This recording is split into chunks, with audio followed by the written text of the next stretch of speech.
Olá, bem-vindos todos ao canal Espelho, Espelho Meu, onde você encontra mais saúde interna do que imagina existir.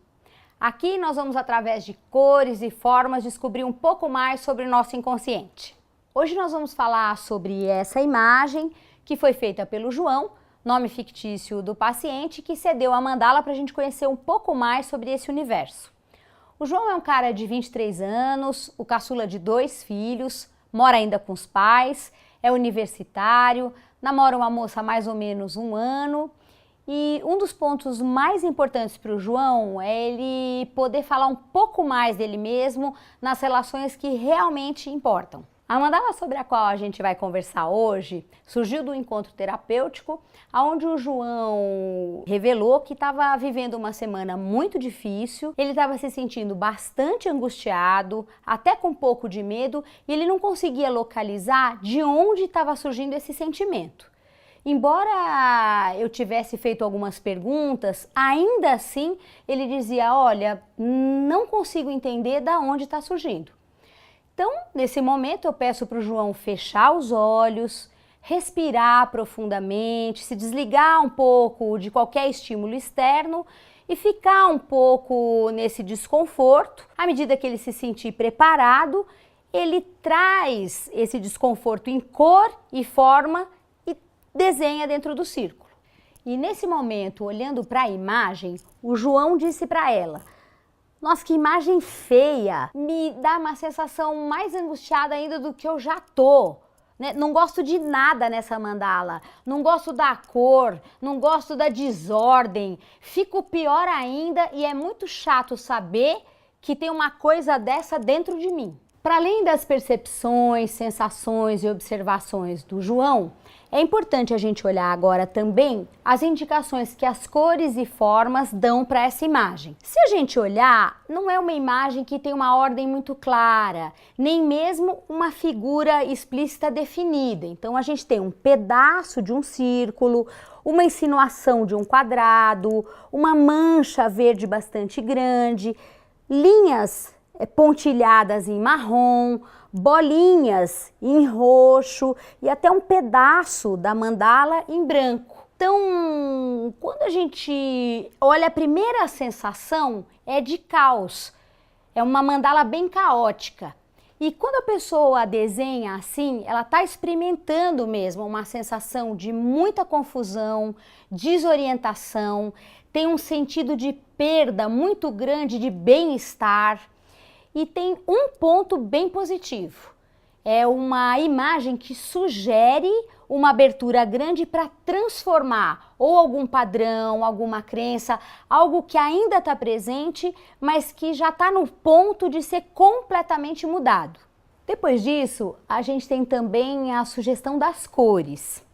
O laranja, dentro desse contexto, indica uma tentativa de disfarçar, de enganar um pouco, de não mostrar um excesso de vulnerabilidade. O verde aqui vai falar muito sobre uma tentativa de controle grande, como se a pessoa percebesse que alguma coisa está desmoronando e ela tenta desesperadamente controlar. Esse azul que está aqui traz uma sensação, dá uma indicação da pessoa estar muito aflita, perdendo a confiança nela mesma, como se ela achasse: eu não sei se eu vou dar conta de viver o que eu estou sentindo. E o roxo, que vem nessas bolinhas e que foi uma das cores que mais incomodou o João, sugere uma dor profunda pela pessoa estar perdendo a sensação de se sentir especial.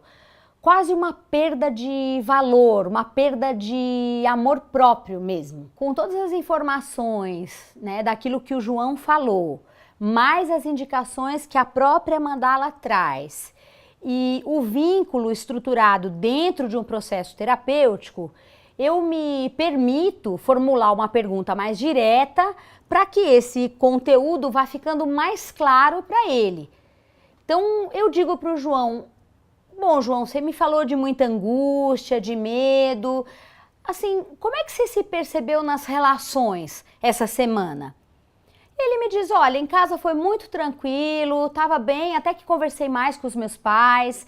Na facul foi bom, foi uma semana de prova, mas teve nada em especial. Silêncio. E eu pergunto para ele, e com a tua namorada, como é que foi essa semana? Aí ele me diz, não foi. A gente quase nem se viu, ela estava ensaiando, estava sem tempo. E aí eu pergunto, tá, e isso, como é que foi isso para você? Ele falou, de boa, Miriam, é a vida dela, é a história dela. Falei, olha, tá um pouco diferente assim, você me parece um pouco incomodado. Ele fala, olha, agora falando com você eu me dou conta que eu tô mesmo um pouco incomodado. Toda vez que tem ensaio é isso, ela fica muito ocupada, a gente já não tem muito tempo pra gente, eu estudo, trabalho, ela estuda, dança, fica estranho pra mim. Sabe, eu tenho uma sensação de que talvez ela queira terminar, às vezes me dá uma sensação de que eu não sou tão importante na relação. Nessa hora, eu lembro lá das bolinhas roxas que contam um pouco daquela dor de não se sentir tão importante. E falo, peraí, João, como assim? Essa sensação de não se sentir importante é só aqui? Como é que você experimenta isso? Só nessa situação? Como você sente isso? Ele começa a contar um pouco, começa a aprofundar, a investigar e ir para caminhos mais profundos. Mas a imagem começa a completar o significado dela ter surgido para ele. Claro que a partir de agora a gente tem um processo para continuar, mas aquela angústia, aquele medo já começam a ficar claro para o João que surgem de um processo interno, de um sentimento de menos-valia. É muito interessante como as mandalas aprofundam, abrem espaço para um processo terapêutico. Se você tiver alguma pergunta, algum comentário, alguma reflexão, escreve aqui pra gente. Um grande abraço e até a semana que vem.